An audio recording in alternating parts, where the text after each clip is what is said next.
কোন রাস্তার কথা আপনি বলছেন? কেন আপনাদের সমস্যা হয়? উনি মানে কে? আচ্ছা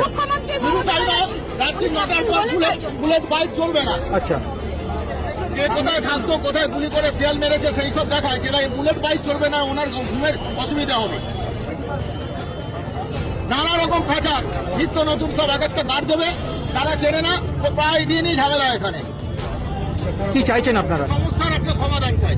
উনি যেভাবে ঘিরে নিয়েছেন দেখুন না, ব্রিজের ওপরটা দেখুন, দেখুন ওইদিকে পুরো কাঁটাতার, গঙ্গার ওপারে চলে যাবেন, জেলের ওইদিকে মানুষ সমান কাঁটাতার। সৌন্দর্যের নামে একবার এখানে টেটের ওরা ঢুকে পড়েছিল গঙ্গা পেরিয়ে, পুরো ওপারটা কাঁটাতালে জাল দিয়ে দিয়েছে। ঠিক আছে, ওপারে পুলিশ, এপারে পুলিশ, গলির মধ্যে পুলিশ, গলি দিয়েও যদি সরকারে মারবো, দাদা কোথায় যাবেন বলুন? যেখানে আমাদের জন্ম, সেখানে যদি এত কৈফিয়ত দিতে হয়, সবসময় সকলের মাথা ঠিক থাকে। আপনার বাড়িতে যাওয়ার সময় আপনাকে যদি বলে যে দাদা আপনি কোথায় যাবেন, যেখানে আপনার জন্ম, আর সবথেকে বড় সারাদিনে কাজের পর যখন ফিরছে অনেক ক্লান্ত হয়, তখন তাকে বলতে হয়, তখন আমার মুশকিল হয়। এই ব্যাপারগুলো বুঝুন। মানে এই সমস্যাটা আপনার একা না, এই আপনারা যারা কাজে করবেন দেখবেন সকলে ঘরে ঘরে বিরক্ত, ঘরে ঘরে বিরক্ত। আমরা কি মানুষ না?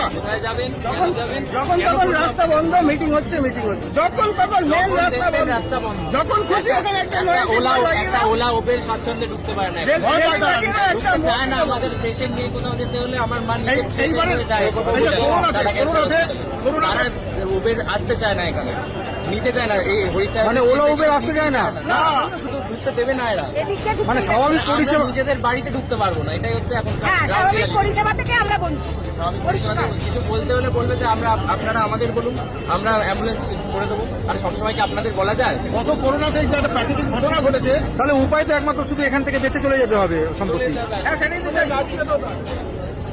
চলে যাচ্ছে ঘরে ঘরে। দেখুন তো বনেদি লোকের আর কোটা আছে, বুঝলে?